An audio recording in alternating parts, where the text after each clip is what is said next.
Alright, so we are going to be looking at maps today. So on page 23 in the textbook, we're going to be talking about maps, and the activity we're going to do in a little bit involves a map based off of our story that we read last week of Rivers Rising. Okay? And then you all are going to have to make your own map. Okay?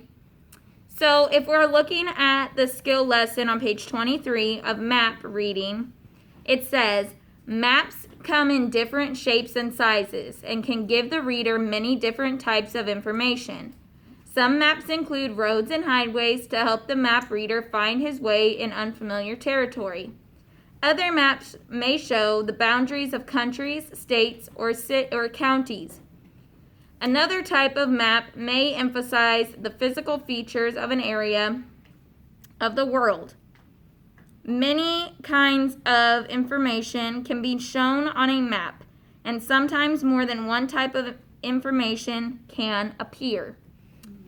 In order for anyone to make use of the information given on the map maker must provide a legend or a key. Everyone say key. Key. To explain the symbols and colors used to identify the different kinds of information. In order for the map reader to understand the size of the area being shown in the distance, or the distance from one place to another, the map maker must provide a scale which can be used to measure those distances. Okay, hold on one second. Before we do what I was about to do, we'll just finish reading this. So go to 24. Map scale. If Josh drew a map of the river where his adventure took place, his map might look like map A. To help someone read the map to measure the correct distance, Josh would include a scale. The map scale compares the distance on the map to an actual distance on the earth. Often the scale is shown by a straight line which may be divided into smaller parts. Each section stands for a certain number of miles. For example, 1 inch may represent 1 mile, or 1 inch may represent 5 miles depending on the size of the map. So look at his map really fast. So if this was his map, okay, do you all see where it says Brackenville? Up towards the left. And then do you guys see Crab Island in the middle of the water? Okay, so imagine that if I measured this with a ruler, okay, and I got that it was 2 inches away. How many miles based on my scale would that be? Ben? 10 miles. 10 miles, because 1 inch equaled 5 miles, right? So if I have 2 inches, 2 times 5 is? 10. 10. Ben, do you have a question? Why is that Crab Island that's named? Because it looks like a crab's claw. It does look like a crab's claw, doesn't it? So it was named pretty well. But if I look at this map, would it have made sense for me to draw a map that was 10 miles long to show the difference from Brackenville to Crab Island? No, we wouldn't even be able to fit that map, right? And it would take forever to even walk across the map to see where I was supposed to go, right? So that's why when we make it smaller, we still try to make it to scale. So if I'm saying that I'm going a mile down the road to, I'm trying to think of what's a mile down the road.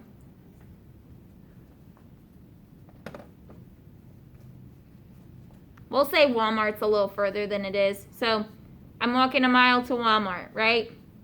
I would make that 1 inch on my scale if I was doing 1 inch is 1 mile, right? So in this map, it's a bigger space, right? We can see more area. Let's look at the map on the page 25, okay? It's a close-up of Crab Island, right?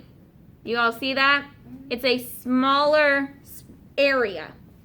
It's the same, almost the same size drawing, right? Almost the same size square for our map, but we're zoomed in on one specific area. Does that make sense? So if we look at our scale now, it says 1 inch equals 1 mile. So if I measure Crab Island and it says that it's 1 inch long, how many miles long is Crab Island? 1 mile. 1 mile, right? What if I get that it's a half an inch? What would that mean? Samara? If 1 inch equals 1 mile, half an inch would equal? 2 miles. No. Grace? 3/4 of a mile. Yes, so half a mile, right? Good.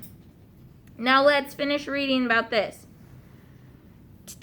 The map reader can then use this scale to measure the exact distance between 2 points on the map.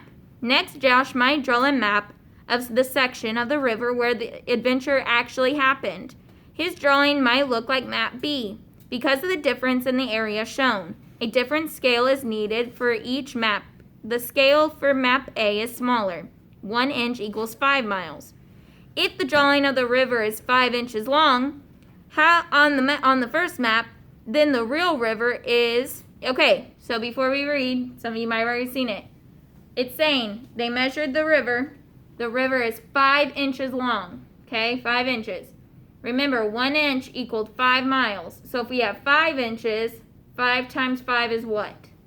25. 25. So it's 25 miles long. Does that make sense? On map B, 1 inch equals 1 mile. Crab Island is 2 inches long on this map. So the island itself is 2 miles long. Okay? You have to be careful and make sure you read the scales correctly, because what if I didn't check and see that I have a new scale and I said, oh, Crab Island's 2 inches long, so it's 10 miles. I'd be wrong, right? Because it's only 2 miles because we have a new scale. Now, one more page. Look at page 26. Map keys. Although map B shows where the island is located on the river, it does not show the physical features of the area. A physical feature is things like trees, or if it's got hills, or the farmland, if it's got where the sandbar is, the direction the water goes. If I was drawing physical features of where the school was, I'd probably include some of the buildings around it, right? Because that's a physical feature. Or I'd show all of the trees and the little hills in the back, right? Or you might show the interstate. Yeah. So it's stuff around it, right? Josh may wish to identify the characteristics that are important to his story. So he's only going to include the stuff that's important for the map reader to know, okay? He would do this using colors or symbols. Finally, Josh would need a key so anyone reading this map could understand at a glance the markings he used. His finished map might look like map C. So everyone cover up the key. Cover up the key. If we had to guess, what do you think the green might stand for? This is if we don't have a key, so you're not looking at the key. Charisma? Which one? Which, I didn't hear you. Unfarmed land, okay. What do you think the green with the X's is, Bella? Just based on it, what might it be?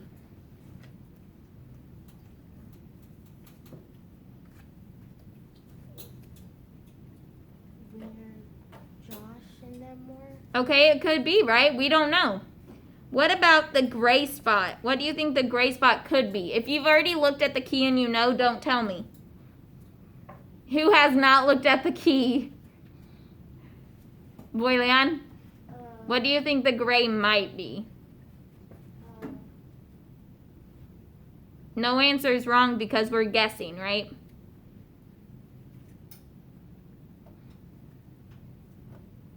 I don't know.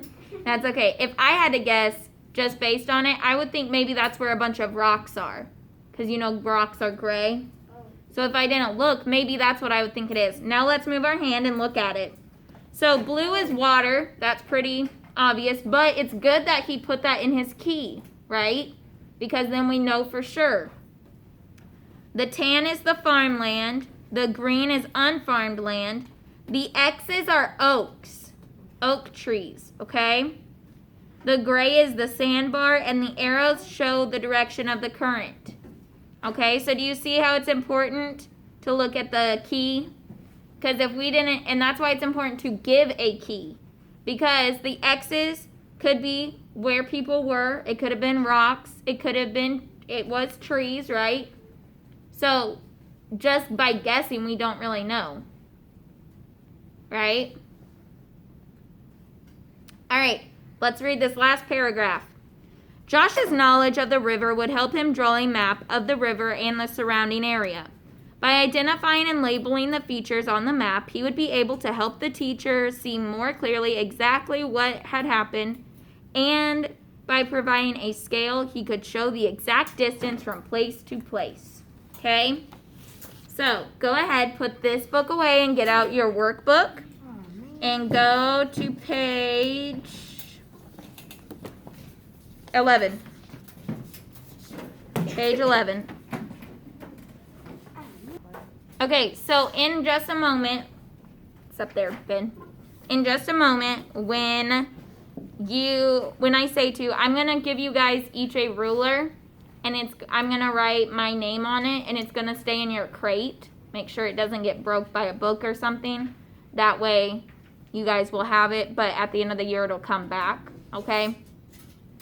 So it says that you're going to use a ruler and measure the distance. So it says like distance across river near Welcome City. So you're going to see Welcome City, and you're going to measure from the white dot to the white dot across from it. Do you see the dots?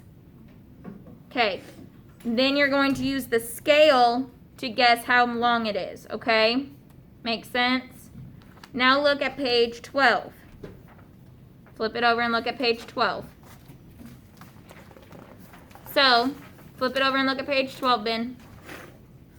When you finish page 11, you are going to follow the steps below to make your own map. You're going to draw a map of a real or imaginary area. Show physical features of your map like mountains, rivers, lakes, grasslands, etc. A lot of physical features aren't buildings and stuff because those are man-made, but I just said those because that's what's kind of around us, right? But your physical features of this area, like if it's say you're doing a park, if there's a big hill in that park or lots of trees in this one area, okay? Include a map key that uses symbols, colors, and include a scale of miles on your map if you wish, okay? So the scale is the only optional part. Everything else needs to be accurate, okay? You need to have a key. The scale saying how far stuff is optional. All right, so this is just a quick example of a map with a key, okay? This is actually kind of a diagram of what my house and yard looks like. So, yep. So my O's are trees. There's some woods.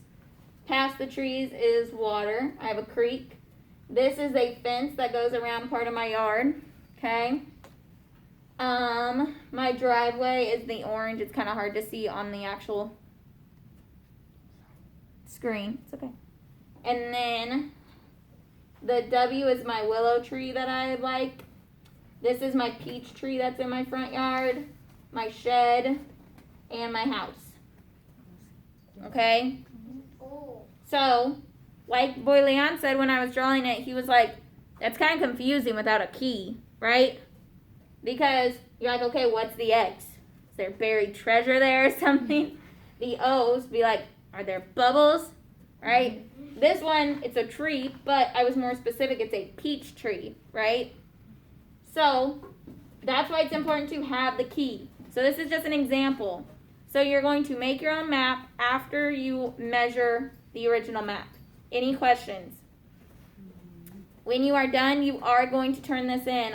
I'm mainly going to be checking the measure side, and I'm going to be definitely checking the drawing side, okay? I'm not going to be grading on artistic ability. Is this perfect? No. But does it follow the guidelines? Yes. Yes. Bella, do you have a question? Does it have to be over a house? It says to be of a place you know or an imaginary place. Okay? Makes sense? I'd really like for it to be somewhere you know, because I think that makes it a little bit more cool. But it could be like your favorite park that you go to. Or maybe, like, I really like my aunt's house, so maybe I draw my aunt's house. Okay? So, yeah. Well, I want it to be a place like this where it's more, where you're seeing everything. Okay? Makes sense? Alright, so go ahead and, if you are online, take a picture of both sides for me and submit it. Thanks.